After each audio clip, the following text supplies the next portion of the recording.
ఉద్యోగ నియామకాలు అధ్యక్ష బట్టి గారి బడ్జెట్ మీద నేను నిరుద్యోగులు చాలా ఆశ పెట్టుకున్నారు అధ్యక్ష. అంటే కొత్త ఉద్యోగాలు ఇచ్చేది ఉంటే బడ్జెట్లో కేటాయింపులు పెరుగుతాయి కదా. కొత్త ఉద్యోగాలకు అనుగుణంగా ఒక్కొక్క ఉద్యోగికి 30,000 40,000 పెట్టుకున్నా అందులో కేటాయింపులు పెరగాలి. నేను కూడా చాలా జాగ్రత్తగా చూసిన, ఏమైనా పెట్టినరేమో కొత్త ఉద్యోగాలు ఎన్ని ఇస్తారో చూద్దామని చూశాను అధ్యక్ష. ఏం పెరగలేదు అధ్యక్ష. బట్టి గారి బడ్జెట్ నిరుద్యోగుల ఎన్నో ఆశలు వమ్ము చేసింది అధ్యక్ష.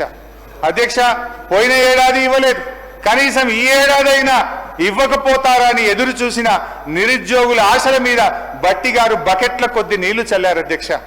ఎన్నికల ముందు రేవంత్ రెడ్డి గారి నుంచి రాహుల్ గాంధీ దాకా అశోక్ నగర్ కు ప్రదక్షిణ చేశారు అధ్యక్ష. ఇది రాహుల్ గాంధీ గారు ట్వీట్ తెలుగులో పెట్టారు. ఆ రోజు ఏమన్నారు? తెలంగాణలో కాంగ్రెస్ ప్రభుత్వం ఏర్పడిన ఏడాదిలోపే 2 లక్షల నియామకాలను పూర్తి చేసి యువతకిచ్చిన మాట నిలబెట్టుకుంటాం. ఇది ఎవరు చెప్పారు అధ్యక్ష?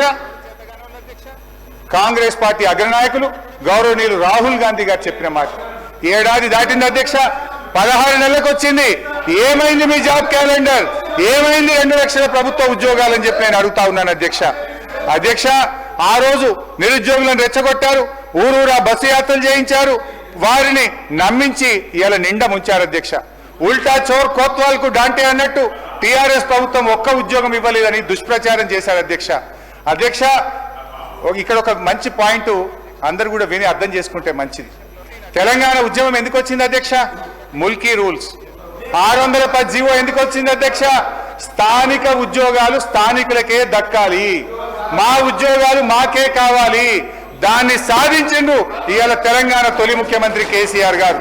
అందుకోసం ఎందుకంటే ఆ రోజు ఏముంది అధ్యక్ష అంటే గ్రూప్ 1లో 60 లోకల్ 40 నాన్ లోకల్, గ్రూప్ 2లో 70 లోకల్ 30 నాన్ లోకల్, గ్రూప్ 4లో 80 లోకల్ 20 నాన్ లోకల్ ఉండే.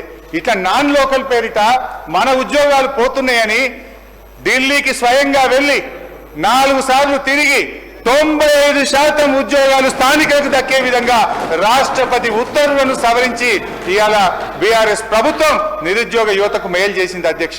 ఇవాళ అటెండర్ నుంచి ఆర్డీఓ ఉద్యోగం దాకా 95% స్థానికులకు దక్కే విధంగా బీఆర్ఎస్ రాష్ట్రపతి ఉత్తర్వులను సాధించింది అధ్యక్ష.